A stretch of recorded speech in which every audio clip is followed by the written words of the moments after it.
4 men starved and held against their will. Tonight, Houston police are investigating how that happened. The garage of the home in North Houston had no bathrooms, no beds, only chairs. Police say the men tell them they were forced to live in the garage so their captor could cash their disability and public assistance checks.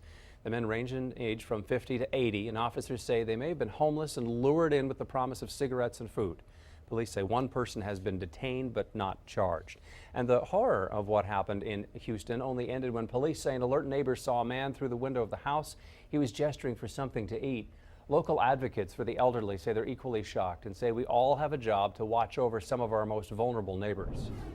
If Austin tops many best of lists, the Brookings Institution reports the Texas capital's also been tops in the nation for the number of so-called pre-seniors moving to the metro area. Either we moved here in the 60s and 70s and 80s to go to UT and we never left, and or we're retiring here. The CEO of Family Elder Care says those 55 to 64-year-olds are tomorrow's elderly, and in too many cases, she says, will be ripe for exploitation and neglect. And it's heartbreaking, and the truth is it happens frequently. Those most often targeted by family or people calling themselves friends are seniors who isolate themselves and may also be living with a disability.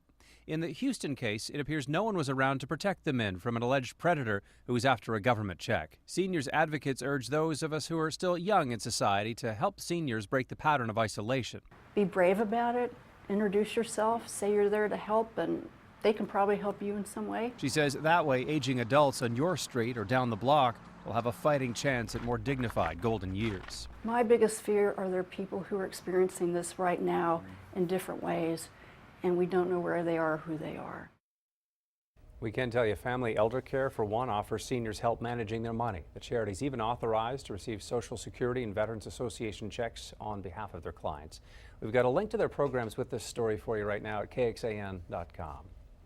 Well, to keep this in a sobering light, the Texas Department of Family Protective Services keeps track every year of the number of abuse investigations involving adults with disabilities. Last year in Travis County, there were 1,695 validated cases. In Williamson County, 544 cases.